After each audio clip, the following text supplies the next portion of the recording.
ओम शांति। आज बाबार 27/11/2020 मुरली। आज के मुरलीर विशेष महावाक्य। आज बाबा बोलছেন बच्चे ड्रामा अनुसार আমার পার্টি হচ্ছে তোমাদেরকে পড়ানো। তো আমি তোমাদেরকে পড়াতে এসেছি। আমি হচ্ছে সুপ্রিম টিচার।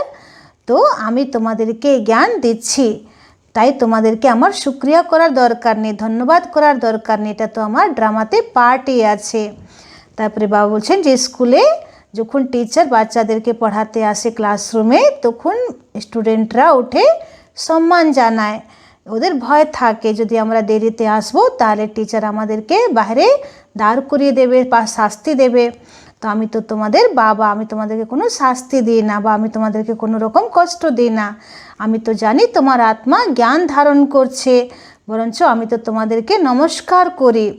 তো বাবা বলছেন তোমরা খুব মন দিয়েই পড়াশোনা করো, একদিনও মুরলি মিস করো না, না হলে তোমাদের অ্যাবসেন্ট লেগে যাবে। তারপরে আজকে বাবা বললেন যে সবথেকে মূল শাস্ত্র হচ্ছে গীতা, সবথেকে শ্রেষ্ঠ। তো সঙ্গম যুগে বাবা যে জ্ঞান আমাদেরকে শোনালেন সেটাই হচ্ছে আসল গীতা জ্ঞান। তারপরে সৃষ্টিতে 2500 বছর মানে সত্যযুগ আর ত্রেতা যুগে কোনো রকম বেদ শাস্ত্রের প্রয়োজন হবে না। এই গীতা দ্বারাই আদি সনাতন দেবী দেবতা ধর্মের রচনা হচ্ছে। তারপরে দাপর যুগে ইব্রাহিম এসে যে জ্ঞান দিল সেটাকে বলা হচ্ছে কুরআন, বা বুদ্ধ যে জ্ঞান দিল সেটাকে বলা হচ্ছে ত্রিপিটক, বা ক্রাইস্ট যে জ্ঞান দিল সেটাকে বলা হচ্ছে বাইবেল। তো সমস্ত বেদ শাস্ত্রের মধ্যে সর্বশ্রেষ্ঠ হচ্ছে গীতা, যে গীতা আদি সনাতন দেবী দেবতা ধর্মের জননী। তারপরে বাবা বললেন যে এখন তোমাদেরকে ডেলি চার্ট রাখতে হবে। চার্ট রাখা খুবই ভালো একটা গুণ। চার্ট রাখলে সবাই বুঝতে পারে যে আমার কি কি কমি কমজোরি আছে। তো অনেক বাচ্চারা বাবাকে অনুভবও লিখেছেন যে বাবা আমরা ডেলি চার্ট লিখি, তো আমাদের অনেক পরিবর্তন এসেছে। তো ভাবছেন ব্রহ্মা বাবাও ডেলি চার্ট লিখতেন, ডেলি ডায়েরি লিখতেন, তো তোমাদেরকেও চার্ট লিখতে হবে। তো এইভাবে বাবা অনেক সুন্দর সুন্দর গুজ্জ গুজ্জ পয়েন্ট আজকে বলেছেন। আসুন আমরা পুরো মুরলি বিস্তারিতভাবে শুনব। हे बच्चे, तुम ड्रामा के खेल को जानते हो, इसलिए शुक्रिया मानने की भी बात नहीं। আজকে বাবা বলছেন যে তোমরা ড্রামার খেলাকে জানো, এই জন্যে শুক্রিয়া বলার দরকার নেই বাবাকে। কেন ড্রামাতে সব কিছুই ফিক্স আছে। বাবার আশা, আমরা বাবার হব, তারপরে আমাদের জীবনের সমস্ত অশান্তি দূর হবে, আমরা সত্যযুগের মালিক হব, এই সব কিছুই ড্রামাতে ফিক্স আছে। তাই বাবা বলছেন যে আমার ধন্যবাদ করারও দরকার নেই। আজকের প্রশ্ন, सर्विसेबल बच्चों में कौन सी आदत बिल्कुल नहीं होनी चाहिए। বাবা প্রশ্ন করছেন যে সার্ভিসেবল বাচ্চাদের মধ্যে কি একটা হ্যাবিট একদম হওয়া উচিত নয়। তো বাবা উত্তরে বলছেন मांगने की, तुम्हें बाप से आशीर्वाद या कृपा आदि मांगने की ज़रूरत नहीं है। तुम किसी से पैसा भी नहीं मांग सकते, मांगने से मरना भला। तुम जानते हो ड्रामा अनुसार कल्प पहले जिन्होंने बीज बोया होगा वह बोएंगे। বাবা বলছেন যে তুমি কারো থেকে না আশীর্বাদ চাও না কৃপা চাও, কোনো কিছু কারো থেকে চাইতে হবে না, পয়সাও কারো থেকে চাওয়া দরকার নেই। বাবা বলছে চাওয়া থেকে মরে যাওয়া ভালো। তো বাবা বলছেন যে তোমরা জানো যে ড্রামা অনুসারে বাবার ঘরে যার যেটা দেওয়ার আছে তারা ঠিক সেটা দিয়ে নিজের ভাগ্যকে বানাবে, বীজ রোপণ করবে, তোমাদেরকে চাইতে হবে না। जिनको अपना भविष्य पद ऊंच बनाना होगा वह जरूर सहयोगी बनेंगे। तुम्हारा काम है सर्विस करना, तुम किसी से कुछ मांग नहीं सकते। বলছেন তোমার কাজ হচ্ছে সেবা করা, তুমি কারো থেকে কিছু চাও না। ভক্তি में मांगना होता है, ज्ञान में नहीं। ভক্তি মার্গে সবাই চায়, কিন্তু জ্ঞান মার্গে চাওয়া ঠিক না। আজকের মুরলির গান হচ্ছে মুঝকো সাহারা দেনে वाले ये दिल कहे तेरा शुक्रिया। আমরা বাবাকে সবসময় শুক্রিয়া করি যে তুমি আমাদেরকে কত বড় সাহারা দিয়েছো। ओम शांति। तो यह बच्चों के अंदर से शुक्रिया अक्षर बाप टीचर गुरु के लिए नहीं निकल सकता, क्योंकि बच्चे जानते हैं यह खेल बना हुआ है, शुक्रिया आदि की बात नहीं है। यह भी बच्चे जानते हैं ड्रामा अनुसार। ड्रामा अक्षर भी तुम बच्चों की बुद्धि में आता है। खेल अक्षर कहने से ही सारा खेल तुम्हारी बुद्धि में आ जाता है। बाबूजी एटाके तुम्हारा ड्रामाओ बोलते पारो, एटाके खेलाओ बोलते पारो। सृष्टि नाट्य मंचे सुख दुखेर खेला करছি আমরা। তো যখনই খেলা শব্দ আসছে তখন পুরো ড্রামা, সত্য ত্রেতা দাপর কলির 4টে যুগের পুরো খেলাটা আমাদের বুদ্ধিতে চলে আসছে। तो गोया स्वदर्शन चक्रधारी तुम आपे ही बन जाते हो। तीनों लोक भी तुम्हारी बुद्धि में आ जाते हैं, मूल वतन, सूक्ष्म वतन, स्थूल वतन। यह भी जानते हो कि अब खेल पूरा होता है।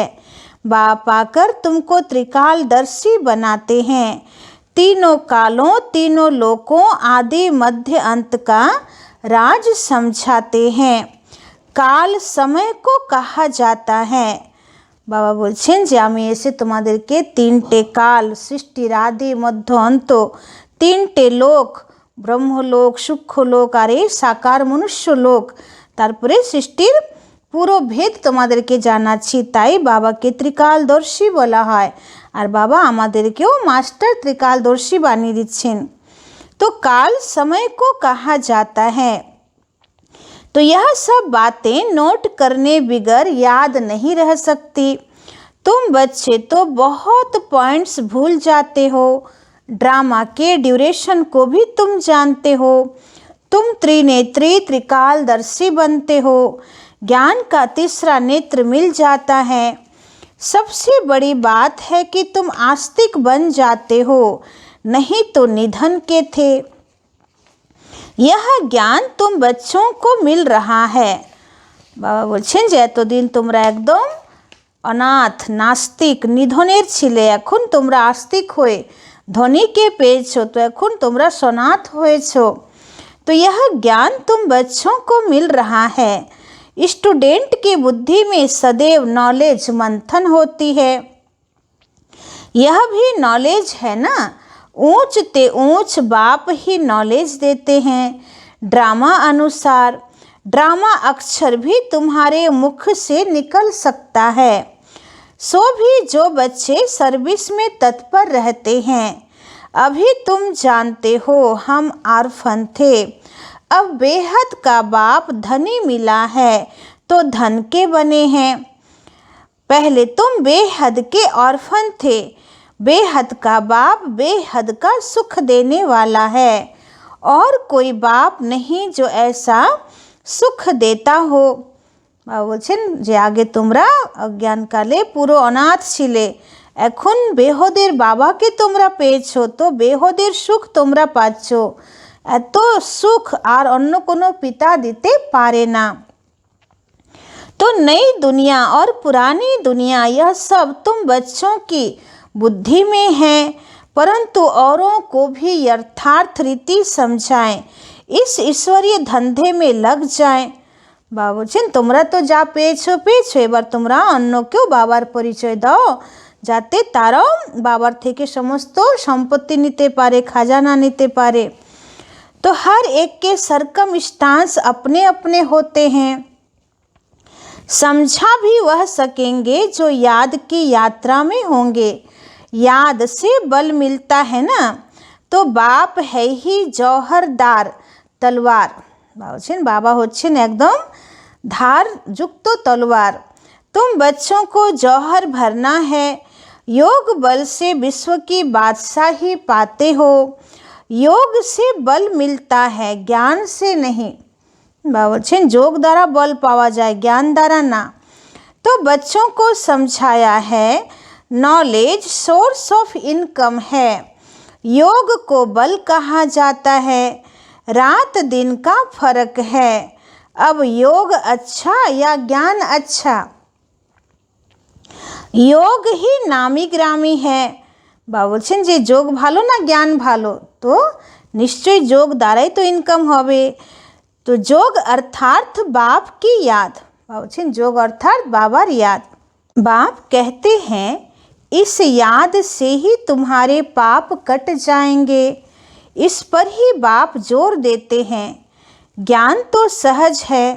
भगवान उवाच, मैं तुमको सहज ज्ञान सुनाता हूँ। 84 के चक्र का ज्ञान सुनाता हूँ। उसमें सब आ जाते हैं।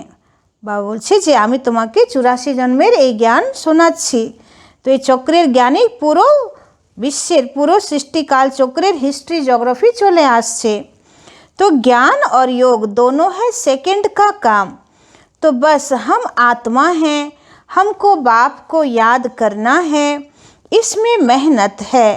याद की यात्रा में रहने से शरीर की जैसे विस्मृति होती जाती है। बाबा बार बार আমাদেরকে এটা খুব अटेंशन দেওয়া করাচ্ছেন যে যোগ মানাই তুমি বিদেহী অবস্থার অভ্যাস করো, শরীর থেকে নিজেকে ডিট্যাচ করে নাও। তো যত তুমি ইয়াদে থাকবে, বাবার যোগে থাকবে, তত তোমার দেহের বিস্মৃতি হয়ে যাবে। এটাই হচ্ছে রিয়েল ইয়াদ। নিজেকে পুরো আত্মিক স্থিতিতে নিয়ে আসতে হবে। घंटा भर भी ऐसे अशरीरी होकर बैठो तो कितने पावन हो जाए। बाबा যোগের কত সুন্দর বিধি বলছেন যে 1 ঘন্টাও যদি তুমি একদম আত্মাভিমানী স্থিতিতে বসে যাও অশরীরী অবস্থায়, তাহলে তোমার অনেক বিকর্ম বিনাশ হয়ে যাবে আর তুমি একদম পাवन হয়ে যাবে। मनुष्य रात को कोई 6 कोई 8 घंटा नींद करते हैं तो अशरीरी हो जाते हैं। उस समय में कोई विकर्म नहीं होता है, आत्मा थक कर सो जाती है। ऐसे भी नहीं कोई पाप विनाश होते हैं, नहीं, वह है नींद। आज के बाबा घुमेर कथा बोलছেন যে যখন মানুষ ঘুমায় রাতের বেলা 6 ঘন্টা বা 8 ঘন্টা, তো ঘুমন্ত অবস্থায় আত্মা দেহকে ভুলে যায়, অশরীরী হয়ে যায় আর সাবকনসিয়াস মাইন্ড জাগৃত হয়ে যায়, স্বপ্ন দেখে, কিন্তু দেহের সদ্বুদ্ধ থাকে না। তো তখন কোনো নতুন করে বিকর্ম হয় না। কিন্তু এটাও না যে যখন সে অশরীরী হয়ে যাচ্ছে তো তার বিকর্ম বিনাশ হয়ে যাবে, তা না। বলছে ঘুমন্ত অবস্থায় কোনো বিকর্ম বিনাশ হচ্ছে না বা নতুন করে বিকর্ম তৈরি হচ্ছে না।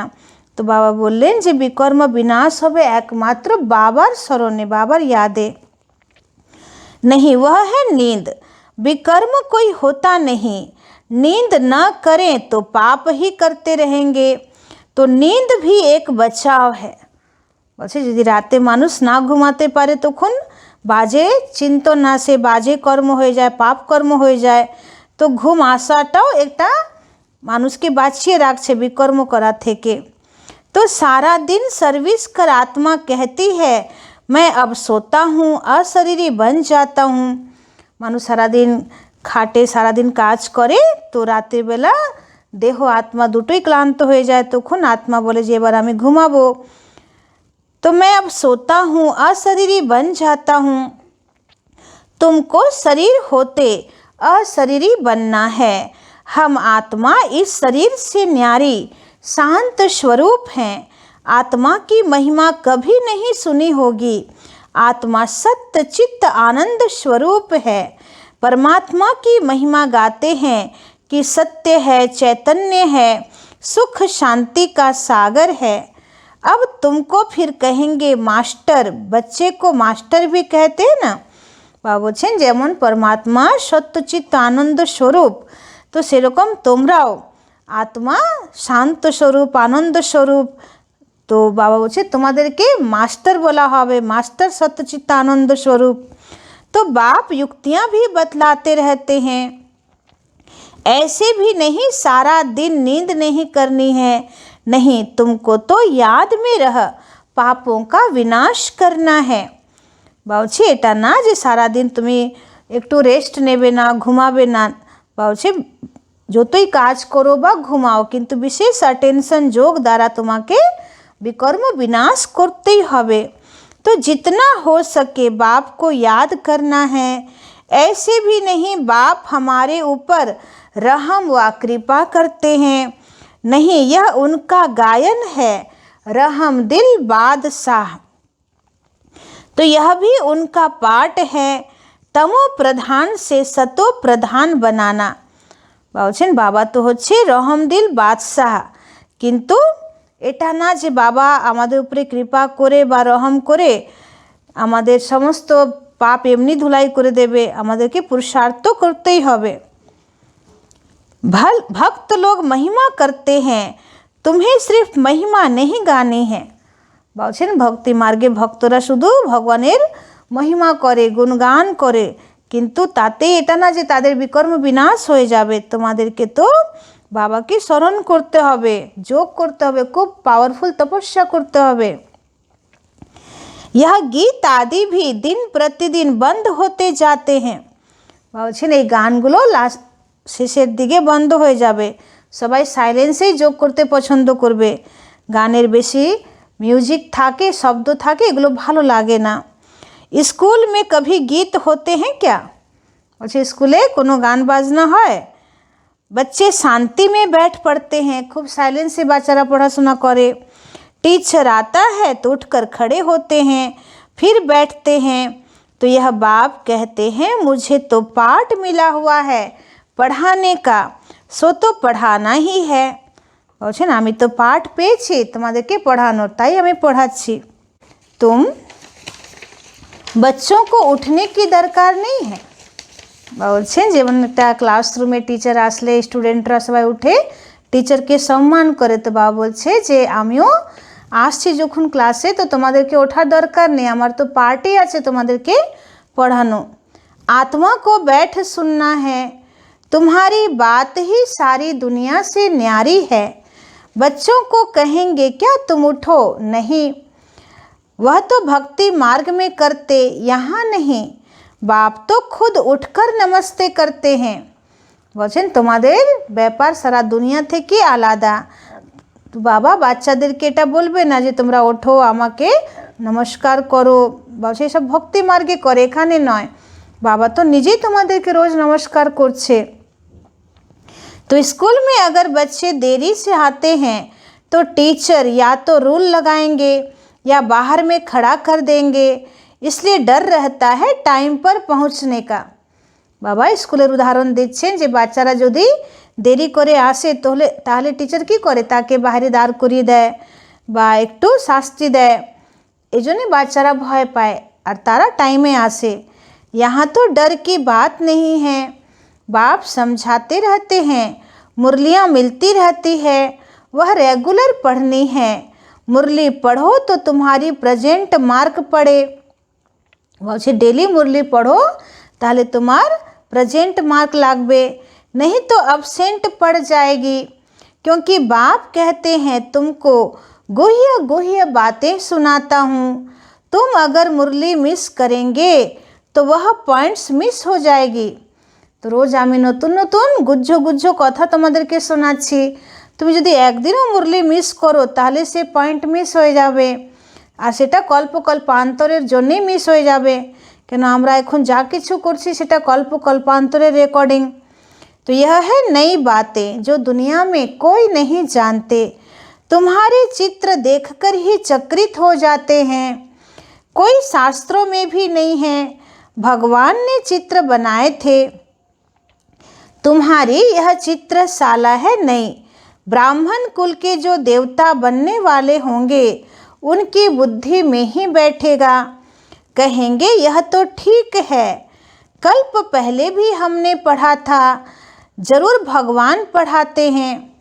বাবা বলছেন তোমাদের এই চিত্র প্রদর্শনী দেখে সবাই চকিত হয়ে যাবে কি এত ভালো চিত্র, এরকম তো আমরা কোথাও চিত্র প্রদর্শনী দেখিনি।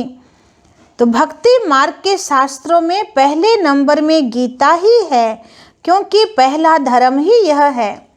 বলছেন যত বেদ শাস্ত্র আছে সব থেকে মুখ্য গ্রন্থ হচ্ছে গীতা, কেন গীতাই হচ্ছে আদি সনাতন দেবী দেवता ধর্মের মূল গ্রন্থ, মূল शास्त्र। फिर आधा कल्प के बाद उसके भी बहुत पीछे दूसरे शास्त्र बनते हैं। বাবা আজকে পুরো ভেদ খুলে দিচ্ছেন যে আধা কল্পের পরে সবার আগে তো গীতাই লিপিবদ্ধ হয়, তারপরে অনেক পরে অন্য শাস্ত্রগুলো তৈরি হচ্ছে। तो पहले इब्राहिम आया तो अकेला था, फिर 1 से 2, 2 से 4 हुए। तो जब धर्म की वृद्धि होते होते लाख 1.5 हो जाते हैं तो शास्त्र आदि बनते हैं। বলছেন সঙ্গম যুগে শিব বাবা এসে আদি সনাতন দেবী দেবতা ধর্ম রচনা করলেন, তখন বাবা যে জ্ঞান শোনালেন এটাই হচ্ছে আসল গীতা। তারপরে দাপর যুগে, সত্যযুগ ত্রেতা পার হওয়ার পরে দাপর যুগে ইব্রাহিম আসলেন, উনি ইসলাম ধর্ম স্থাপন করলেন, আর উনি যা কিছু বাণী বললেন সেটাই কোরআন হয়ে গেল। তো পুরো শিব বাবার আসার 2500 বছর পরে আরেকটা নতুন শাস্ত্র তৈরি হলো। তারপরে বুদ্ধ আসলেন, উনি যা বললেন সেটা ত্রিপিটক হলো। তারপরে ক্রাইস্ট আসলেন, উনি যা বললেন সেটা বাইবেল হলো। এরকম দাপর যুগ থেকে এই সমস্ত শাস্ত্র তৈরি হতে লাগলো। तो उनके भी आधा समय बाद ही बनते होंगे ना, हिसाब किया जाता है ना। तो बच्चों को तो बहुत खुशी होनी चाहिए, बाप से हमको वर्षा मिलता है। तुम जानते हो बाप हमको सारा ज्ञान सृष्टि चक्र का समझाते हैं। বলছে তোমরা এখন জানো যে বাবা এখন আমাদেরকে সারা সৃষ্টি চক্রের জ্ঞান বোঝাচ্ছেন। तो यह है बेहद की हिस्ट्री ज्योग्राफी। सबको बोलो यहाँ वर्ल्ड की हिस्ट्री ज्योग्राफी समझाई जाती है जो और कोई सिखला न सके। भल वर्ल्ड का नक्शा निकालते हैं, परंतु उसमें यह कहाँ दिखलाते कि लक्ष्मी नारायण का राज्य कब था, कितना समय चला। বাবা বলছেন যে যারা ইতিহাস পড়ায় বা যারা খুব বড় বড় শিক্ষিত তারা বিশ্বের পুরো ম্যাপ তৈরি করে, কিন্তু তারা ইতিহাসে কোথাও এটা দেখানো যায়নি যে একদম সৃষ্টির আগে লক্ষ্মীনারায়ণের রাজত্ব ছিল। कितना समय चला, वर्ल्ड तो एक ही है, भारत में ही राज्य करके गए हैं, अब नहीं है। तो यह बातें किसी की भी बुद्धि में नहीं है। वह तो कल्प की आयु ही लंबी लाखों वर्ष कह देते हैं। तुम मीठे मीठे बच्चों को कोई जास्ती तकलीफ नहीं देते। বলছেন আমি তোমাদেরকে কোনো বিশেষ পরিশ্রম করাচ্ছি না। बाप कहते सिर्फ मुझे याद करो, पावन बनना है। पावन बनने के लिए तुम भक्ति मार्ग में कितने धक्के खाते हो। বলছে পাবন হওয়ার জন্য তোমরাও তো ভক্তি মার্গে কত চেষ্টা করেছো। সবসময় গঙ্গা চান করতে যেতে, গুরুদের চরণ স্পর্শ করতে, তাদের চরণ ধুলাই করে চরণামৃত খেতে বা বিভিন্ন তীর্থযাত্রা করতে যেতে। তো এত তোমরা পাবন হওয়ার চেষ্টা করেছো, কত ব্রত পুজো উপবাস করেছো।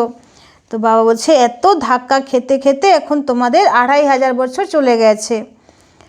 अब फिर बाबा आया है फिर से राज्य भाग्य देने। এখন বাবা এসেছে আমাদেরকে রাজ্য ভাগ্য দেওয়ার জন্যে। तुमको यही याद है, पुरानी से नई और नई से पुरानी दुनिया जरूर होती है। अभी तुम पुराने भारत के मालिक हो ना। বাবা বলছেন এখন তোমরা কলিযুগ মানে পূর্ণ ভারতের মালিক হয়ে আছো, फिर नए के मालिक बनेंगे।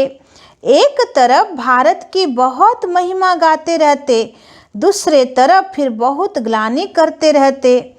বলছেন একটা গান আছে যেটা ভারতবর্ষের পুরো মহিমার উপরে গান, যে চারিদিকে ভারতবর্ষে সত্য অহিংসা ধর্মের পালন হতো, আর এখন তো ভারতবর্ষ কত নিচু নেমে গেছে।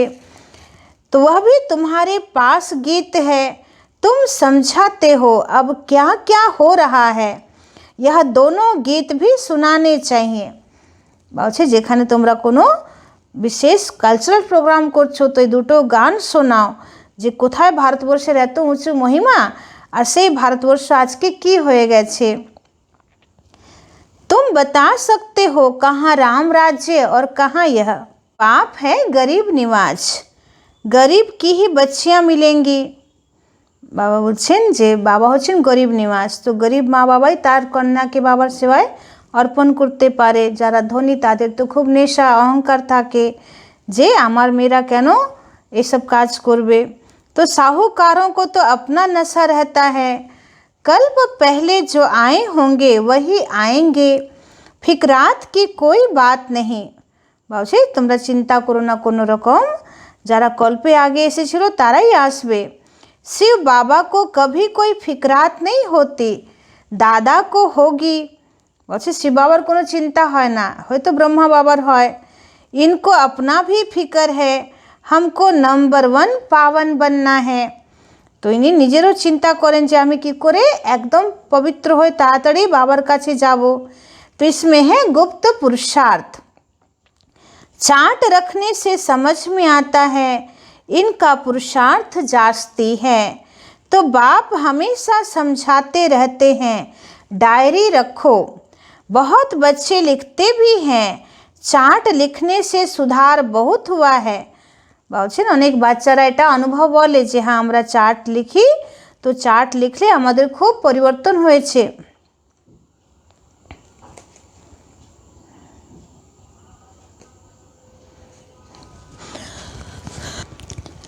डायरी रखने से तुमको बहुत फ़ायदा होगा। डायरी रखना माना बाप को याद करना, उसमें बाप की याद लिखनी है। বলছে চার্টে তোমরা লেখো যে কতক্ষণ আমি বাবাকে স্মরণ করেছি, কত ঘন্টা, কত মিনিট। तो डायरी भी मददगार बनेगी, पुरुषार्थ होगा। डायरियाँ कितनी लाखों करोड़ों बनती हैं नोट आदि करने के लिए। বলছে যে কত ডায়েরি তৈরি হচ্ছে তোমাদেরকে মুরলির পয়েন্ট নোট করার জন্যে। तो सबसे मुख्य बात तो यह है, नोट करनी चाहिए, यह कभी नहीं भूलना चाहिए। उसी समय डायरी में लिखना चाहिए, रात को हिसाब किताब लिखना चाहिए। फिर मालूम पड़ेगा यह तो हमको घाटा पड़ रहा है, क्योंकि जन्म जन्मांतर के विकर्म भस्म करने हैं। বলছে জন্ম জন্মান্তরের বিকর্ম তোমাকে ভস্ম করতে হবে। तो बाप रास्ता बताते हैं, अपने ऊपर रहम व कृपा करनी है। टीचर तो पढ़ाते हैं, आशीर्वाद तो नहीं करेंगे। বলছে টিচার কখনো তার স্টুডেন্টের উপরে আশীর্বাদ করে না, সে পড়ায়। आशीर्वाद कृपा रहम आदि मांगने से मरना भला। বলছে যে আশীর্বাদ কৃপা রহম করো এসব চাইতে হয় না, এসব চাওয়া থেকে মরে যাওয়া ভালো। कोई से पैसा भी नहीं मांगना चाहिए, तो बच्चों को सख्त मना है। बाप कहते हैं, ड्रामा अनुसार जिन्होंने कल्प पहले बीज बोया है, वर्षा पाया है, वह आपे ही करेंगे। বলছে ড্রামা অনুসার যারা কল্প পূর্বে বীজ রোপণ করেছে তারাই ঠিক বাবার ঘরে দেবে। तुम कोई काम के लिए मांगो नहीं, বলছে তোমরা কোনো ব্যাপারে চাও না। नहीं करेगा तो नहीं पाएगा। मनुष्य दान पुण्य करते हैं तो रिटर्न में मिलता है। राजा के घर व साहूकार के पास जन्म होता है। जिनको करना होगा वह आपे ही करेंगे, तुमको मांगना नहीं है। বলছে যারা বাবার ঘরে সেবা করতে চাইবে, কিছু দিতে চাইবে, তারা নিজেরাই দেবে, তোমাকে কারো থেকে চাওয়া দরকার নেই। कल्प पहले जिन्होंने जितना किया है ड्रामा उनसे कराएगा। বলছে কল্প পূর্বে যারা করেছে তাদের দ্বারা ড্রামা ঠিক করিয়ে নেবে। मांगने की क्या दरकार है, बाबा तो कहते रहते हैं, हुंडी भरती रहती है सर्विस के लिए। हम बच्चों को थोड़े ही कहेंगे पैसा दो। বাবার ভান্ডারা ঠিক ভরবে, বাবা বলছে কারো থেকে পয়সা চাইতে হবে না। भक्ति मार्ग की बात ज्ञान मार्ग में नहीं होती। বলছে ভক্তি মার্গে তো বাড়িতে গিয়ে গিয়ে রসিদ কেটে দেয় যে তোমাকে মন্দিরে এত টাকা দিতেই হবে। বলছে ভক্তি মার্গে যা হয়েছে সেটা জ্ঞান মার্গে হবে না। तो जिन्होंने कल्प पहले मदद की है वह करते रहेंगे, आप ही कभी मांगना नहीं है। तो बाबा कहते, बच्चे चंदा चिरा तुम इकट्ठा नहीं कर सकते। বলছে তোমরা কোনো ব্যাপারে চাঁদা ইকट्ठा করতে পারো না, চাঁদা নিতে পারো না। यह तो सन्यासी लोग करते हैं। भक्ति मार्ग में थोड़ा भी देते हैं, उसका रिटर्न में एक जन्म के लिए मिलता है। বলছে ভক্তি মার্গেও মানুষ ভগবানের নামে মন্দিরে বা কোনো পুণ্য কাজে হ্যাঁ দেয়, তো সেটা এক জন্মের জন্যে ভগবান তাদেরকে রিটার্ন দেয়, কিন্তু আমাদের তো জন্ম জন্মান্তরের ব্যাপার আছে। तो जन्म जन्मांतर के लिए सब कुछ दे देना अच्छा है ना, इनका तो नाम भोला भंडारी है। बच्चे शिव बाबार नाम तो होच्छे भोला भंडारी। तुम पुरुषार्थ करो तो विजय माला में पिरोए जा सकते हो। बच्चे तुम्हारा पुरुषार्थ करो तो विजय मालाते तुम्हादेर नाम उठे जाबे।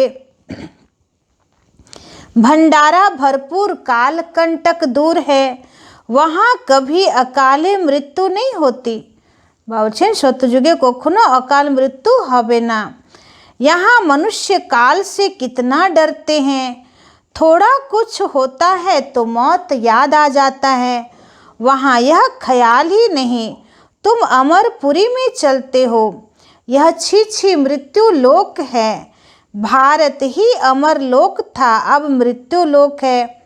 বলছে এটা ছি ছি একদম মৃত্যু লোক, ভারত অমর লোক ছিল, এখন মৃত্যু লোক হয়ে গেছে। তো तुम्हारा आधा कल्प बहुत ছি ছি পাস हुआ है। বলছেন তোমাদের আধা কল্প মানে দাপর আর কলি একদম খুবই খারাপ পাস হয়েছে। नीचे गिरते ही आए हो, जगन्नाथ मंदिर में बहुत गंदे गंदे चित्र हैं। जगन्नाथपुरीते বলছে যে ওখানে কোণার্ক মন্দিরে খুবই বিকারি নোংরা চিত্র দেখানো হয়েছে। बाबा तो अनुभवी है ना, चारों तरफ घुमा हुआ है। शिव बाबा ब्रह्मा बाबार कथा बोलছেন যে ब्रह्मा बाबा तो अनुभवी, उन्हीं तो चारिदिके घुरेছেন। गोरे से सांवरा बना है, गांव में रहने वाला था ना, वास्तव में यह सारा भारत गांव है। तुम गांव के छोरे हो, अब तुम समझते हो हम विश्व के मालिक बनते हैं। ऐसे मत समझना हम तो बॉम्बे में रहने वाले हैं, बॉम्बे भी स्वर्ग के आगे क्या है। सारा भारतवर्ष একটা গ্রামের মতন হয়ে আছে, তো তোমাদের স্বর্গের আগে এটা কিছুই না। যদি কে বলে যে বাবা আমি তো বম্বে মতন শহরে থাকি, তো বাবা বলছে যে সত্যযুগের আগে এই বম্বে বা কিছুই না, বড় বড় টাউন শহর কিছুই না, कुछ भी नहीं है, एक पत्थर भी नहीं है। বলছে একটা পাথরের মতনও নয়। हम गांव के छोरे निधन के बन गए हैं, अब फिर हम स्वर्ग के मालिक बन रहे हैं, तो खुशी रहनी चाहिए। नाम ही है स्वर्ग, कितने हीरे जवाहरात महलों में लगे रहते हैं। सोमनाथ का मंदिर ही कितना हीरे जवाहरातों से भरा हुआ था। বলছেন দাপর যুগেই তো কত ধন সম্পদ ছিল, যে পুরো সোমনাথের মন্দিরে কত হীরা কত জওহারাত লেগেছিল। तो पहले पहले शिव का मंदिर ही बनाते हैं, कितना साहूकार था। अभी तो भारत गांव है, तो सतयुग में बहुत माला माल था। तो यह बातें दुनिया में तुम्हारे सिवाय कोई भी नहीं जानते।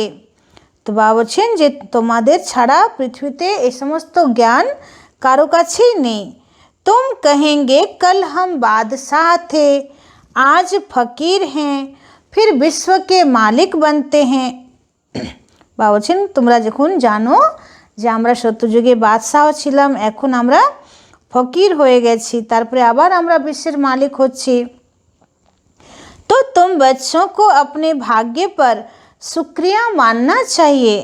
বলছেন আমার উপরে শুক্রিয়া করা দরকার নেই, কিন্তু তোমাদের নিজের ভাগ্যের উপরে শুক্রিয়া করো, যে কত ভাগ্য আমাদের যে আমরা এখন ডাইরেক্ট ভগবান থেকে পড়ছি, তারপরে আমরা সত্যযুগের মালিক হব, যেখানে চারিদিক থেকে আমরা মালামাল হয়ে থাকব।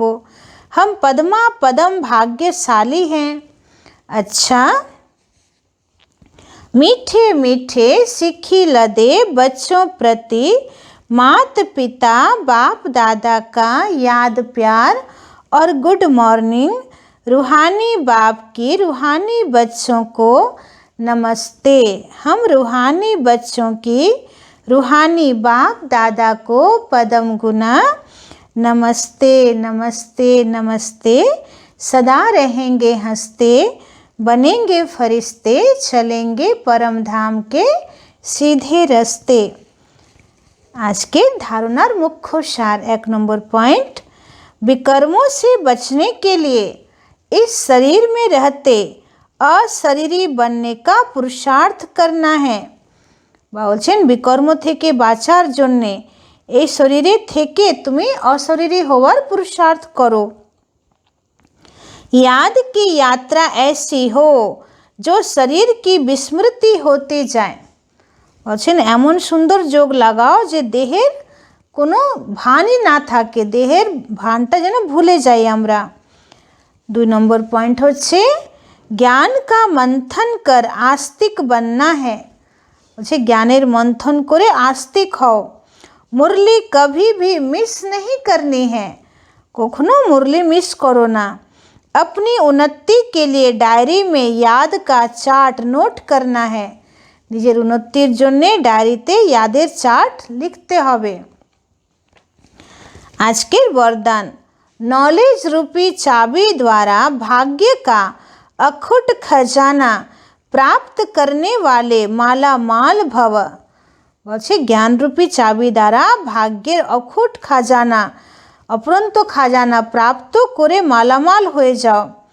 संगम युग पर सभी बच्चों को भाग्य बनाने के लिए नॉलेज रूपी चाबी मिलती है।